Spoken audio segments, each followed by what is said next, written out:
Sorry if the camera shakes a little bit. Roxy's sitting right under the tripod.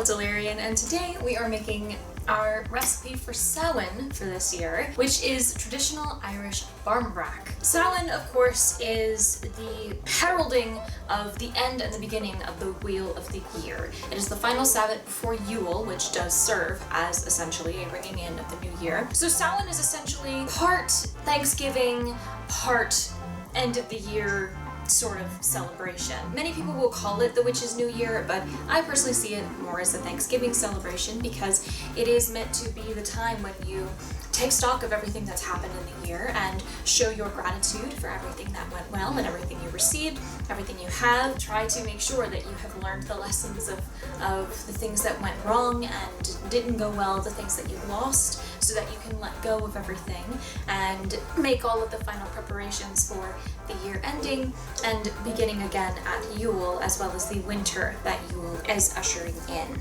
Being that Samhain is a Celtic tradition, the Celts, and the Irish in particular, have a recipe that has been made for centuries now called Barmbrack. It's somewhere between a sort of Christmas fruitcake and an autumn spiced bread loaf, and often it is also treated a little bit like a king cake or like a wedding cake, and that there are items placed within the loaf of Barmbrack that if you receive one of these items in your piece, it is serving as an omen for something that is to come for you in the year ahead. These items traditionally are a ring to signify marriage, a coin to signify good wealth and fortune, a pea to signify poor relationship or no marriage, and a piece of cloth to indicate poor fortune or bad finances, sometimes even poverty outright. So I don't have those items yet. I'm gonna go grab and collect them tomorrow and figure out the best way to go about inserting them. Sometimes they're baked in, sometimes they're simply placed in afterward. I might do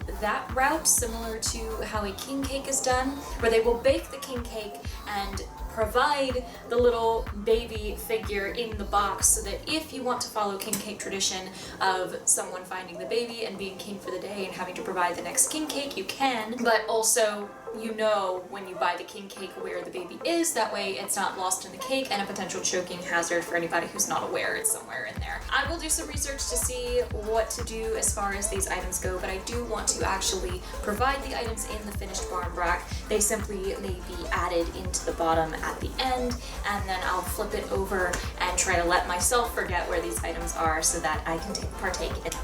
Outside of that, though, it is a very traditionally autumn spiced flavor. It makes use of cinnamon, nutmeg, clove, and ginger for the spices, as well as orange and lemon zest, a mixture of raisins and sultanas, or golden raisins, and tea. Good, strong breakfast tea, black tea. I am using Irish breakfast tea, specifically from Twinings. I've got a navel orange from when we did our cider, it's still good, and a lemon. I am only using the zest, and I have a 1 3/4 of each of raisins and sultanas, or golden raisins. This is actually also a 2-day process, so we're going to do the first little bit tonight and let it sit overnight, and then we will complete it tomorrow when we have more daylight, hopefully, as well. Our first steps are to zest the orange and the lemon, and then in a medium bowl we will combine the raisins, the citrus zest, and our sugars, which I will go get in a moment. And I will take care of doing that while the kettle boils, because we need to make 2 cups of hot, strong black breakfast tea. I'm gonna fill the kettle and start the burner and go grab the sugars and mix everything else in order to be ready for the tea. Real quick, I mistakenly said sugars, plural, earlier. This recipe only uses dark brown sugar. It's actually mostly full, that might have enough water, but I'm gonna talk about that anyway.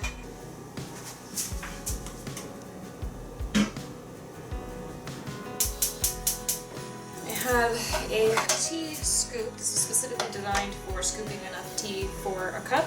So I'm going to do 2 scoops because you're supposed to use 1 scoop per 8 ounces. And I'm putting it in this very, very fine sieve tea tea strainer. Tea is associated with the sun, the element of fire, riches, courage, and strength. We'll put the lid on and twist it, and it has a hook. Not that I really need it because this isn't that deep, but now my tea is prepared, so I'm going to set that there along with the measuring cup. And I am going to fill the water up to the 2 cups mark first and then put the tea in because I don't want to risk that this is displacing the water and I end up with less. Very excited for how this will taste since it is using tea and everything. I've never actually had Christmas fruitcake, so this will be an interesting experience. But I'm going to measure out my dark brown sugar. We need 1 1/3 cups. Oh, and all of the correspondences that haven't already been covered in previous videos will be given in voiceover in this one, just like we've done in the past. Need scissors. It doesn't say whether or not I should pack it in tightly or just have it just hanging out in there, so I guess we'll figure out what happens. Alright, so there's our first cup. And now we do 1/3 of a cup. There's another 1/3 cup. There we go. I've already measured out and mixed together our 1 3/4 of raisins and 1 3/4 of sultanas, so we will add that to the bowl here. Raisins, coming from grapes, are associated with the moon, the element of water, deities Dionysus and Hathor, and with fertility, garden magic, mental powers, and money. Now I'm going to zest our citrus and mix that in as well.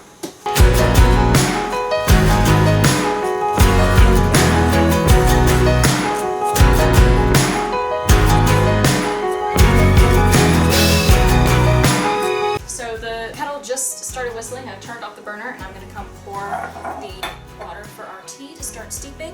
That'll take about 5 minutes while we finish zesting our orange and get everything mixed.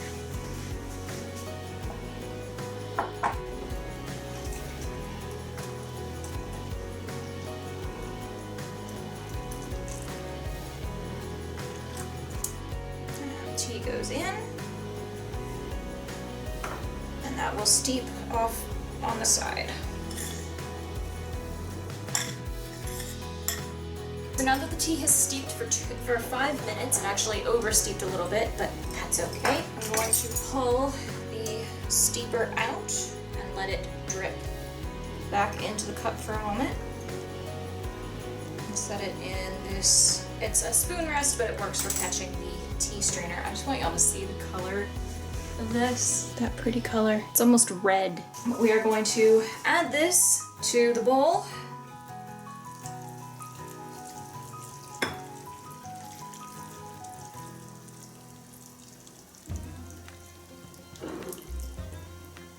And give it one more good stir. And I'm getting a trusty wooden spoon for this part.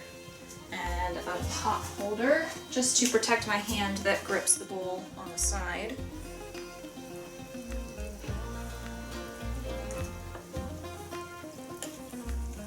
Do this carefully. If you want to use a larger bowl than I'm using to make sure you have enough room to properly stir it without splashing, that's fine. I'm just trying to kind of agitate what's already in there to make sure that the tea is coating everything. Because I did stir the zest and the raisins and the brown sugar together before adding the tea anyway. And now we are going to cover this, it says with cling wrap, and allow it to stand overnight at room temperature. So I'm going to cover this with cling wrap and probably put a towel over that and leave it here on the counter to be undisturbed at least until tomorrow morning.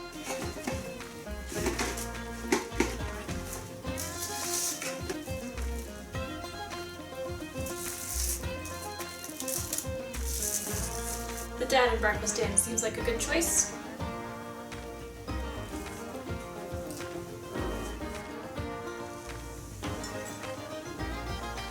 There it is to sit overnight. So we are going to let that hang out right there, at least until morning, and then we will be back bright and early. Well, bright, but not that early. Let's be real here. But we'll be back in the morning to finish the recipe. Good night. Good morning. We are back. I am going to be handling this in just a moment. First, we need to preheat the oven to 325. And I wanted to quickly show you that I did find and pick out our little items and I'm going to try wrapping them in parchment paper and sticking them into the batter before baking. I'm hoping that wrapping them in parchment means that nothing from these items is going to somehow seep into the food and be a problem, but it also protect these items from being burnt or going through any sort of weird process in the oven. So I do have a small square of cotton muslin that I have cut. I have a good old plain copper US penny. This one and the ring option I am going to quickly clean off with a little bit of dish soap just to make sure they're as clean as possible. So that's our poverty and wealth. I have this ring that I forgot I had, but I thought it was perfect because it's got the little heart since it is supposed to represent marriage, or I'm also going to indicate that it could mean new love if you're not in a relationship. So this is going to be our ring for marriage, new love, engagement, whatever that might be. And for poor relationship, like a breakup or just not getting married and not finding new love, I don't have any peas. I checked the pantry, I checked the freezer, I checked the fridge. I have no peas anywhere. It's the one time I wish I still had like the sriracha wasabi peas, because that would, I think, nail it home. So I went for the next closest option I could think of that I owned, and I have a pistachio. Because it's green and sort of roundish, and I don't know, I figured the pistachio was a good stand-in. Nothing else, if you get it, you can go, nuts. So this is our poor relationship omen. So those are our 4 items. I'm going to, like I said, clean the 2 metal ones and wrap those in tiny little parchment packets, and then we will move on with actually doing the recipe part.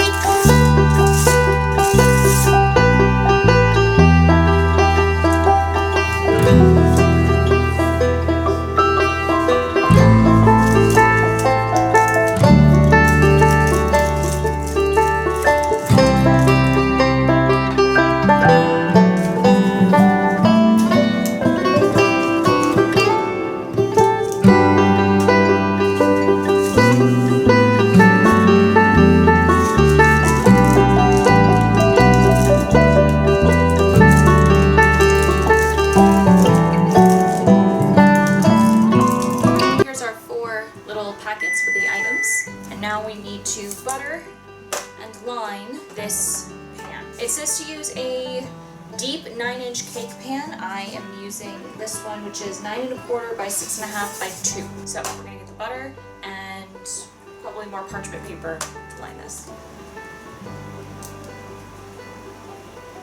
Is this the most efficient way to do this? No, it's not. Is it what works for me in this moment because I don't feel like getting a stick of butter out? Absolutely. It is still getting the job done.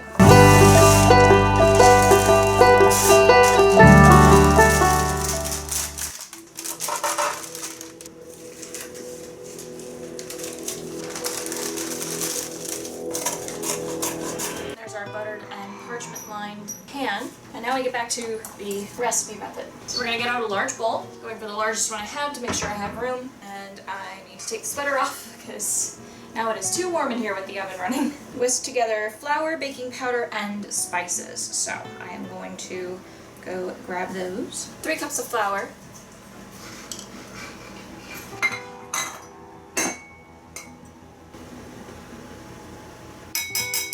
I need 2 teaspoons of baking powder. Baking powder is associated with the element of air and with energy and expectation.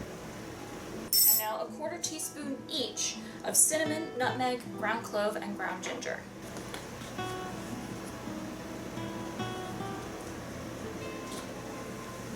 Cinnamon,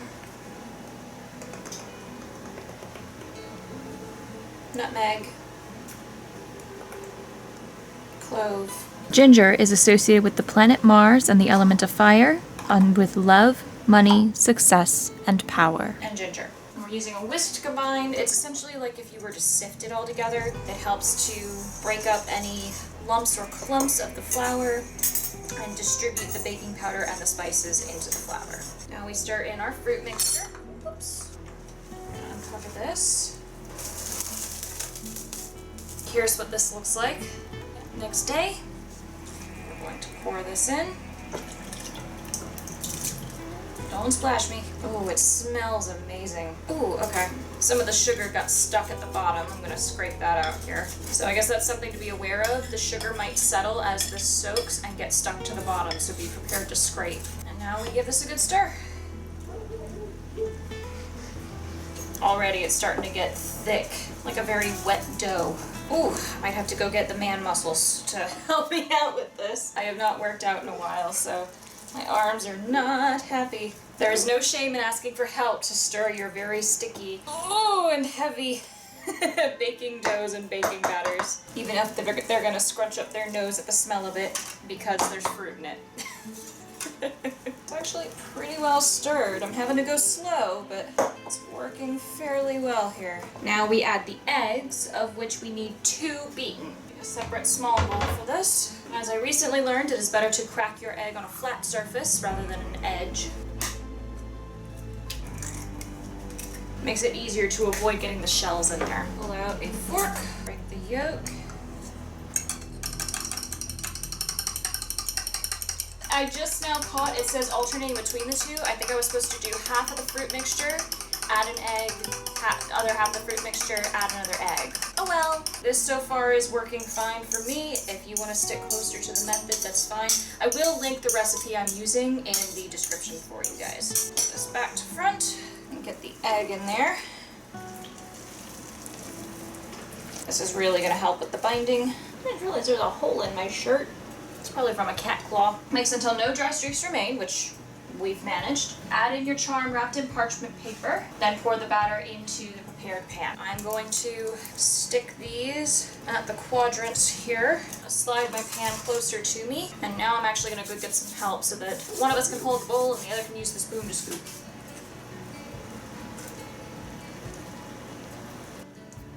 We got our batter transferred. Tapping to get out some of the air bubbles. And now we bake for 80 to 90 minutes or until it is golden and springs back when pressed. So we're gonna transfer this to the oven. Slide you all over so you can see that part.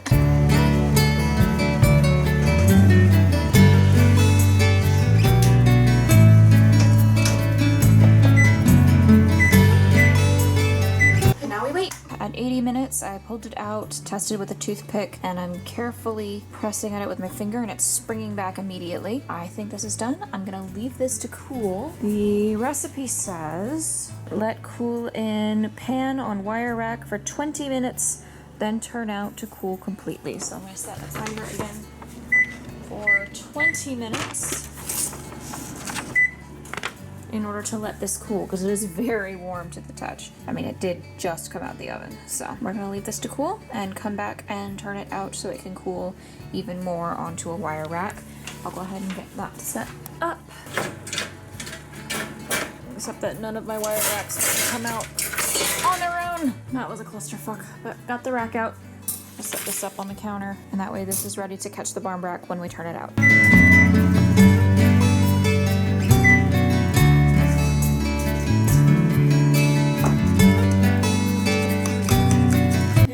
Flip this out.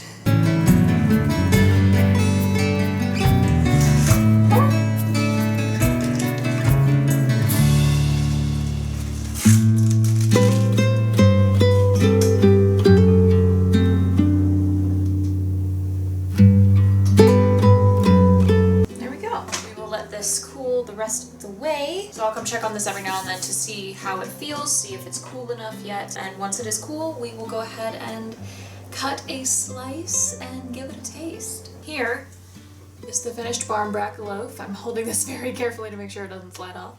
It has cooled most of the way down. It's still slightly warm, which is gonna be preferred for me personally. And it does say on the recipe to slice and serve with butter.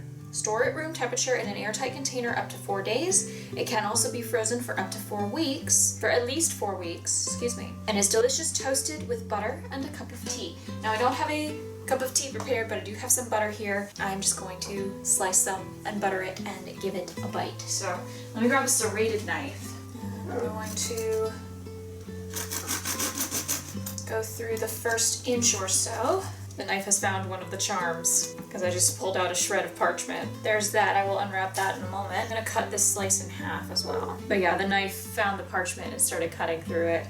So I will unwrap that closer to the camera. Put some of this butter across here, and this butter's been sitting out for a little bit to soften, so it's very melted. All right, so here is the slice. You can see here, I'm gonna rest my finger under it so that it doesn't fall. And here's the parchment packet that we pulled out. This is either the cloth or the penny based on how flat it is.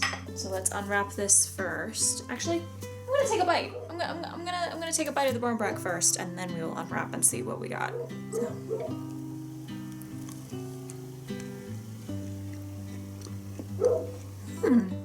I like that. I definitely see why these things tend to be combined into this for this time of year, because it tastes a bit more Christmassy for me personally. The flavor combination is something I would associate with Christmas spice more than autumn.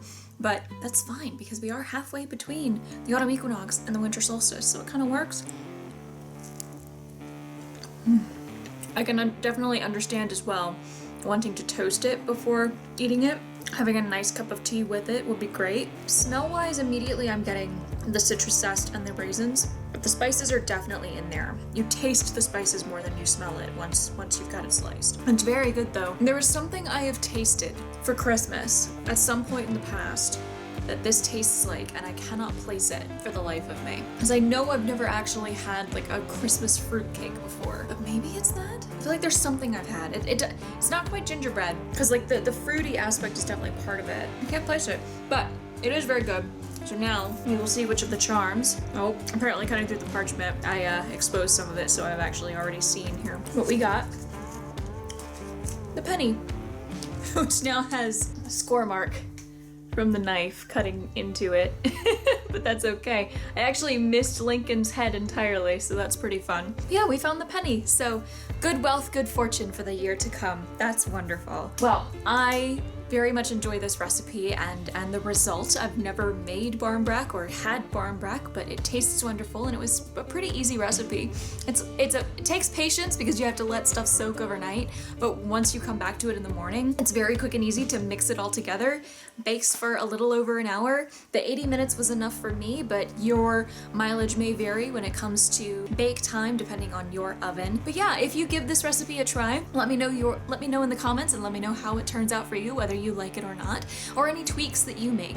I made the recipe as is, which is kind of a first for me. Most of the other recipes I've made so far in this series, I've done some sort of a tweak to. And whether or not you do try the recipe, you can also let me know in the comments what your favorite traditional foods or beverages that you prepare to celebrate Samhain or Halloween are. Thanks so much, have fun baking your own Barmbrack, and blessed Samhain. Thank you all so much for watching. I really hope you enjoyed the video. If you did, you should know where the buttons and the links are at this point to show that love. If nothing else, I hope you'll subscribe to the channel and turn on notifications to join the adventure and never miss a video. If you'd like to see more videos like this where I cook and bake and do other DIY things, the playlist of those projects is linked in the cards and the description below, where you can also find my Linktree portal to find all of my adventures I get up to on other social media planes, including Instagram, Facebook, and the like. As always, I'd like to give a huge special thanks to my coven of patrons who continue to be my biggest supporters, and if you, dear viewer, would like to join their ranks, again, check that Linktree portal for my Patreon, which begins at $1 a month. Thanks so much again. Stay tuned for the Samhain Tarot, as well as the Partlet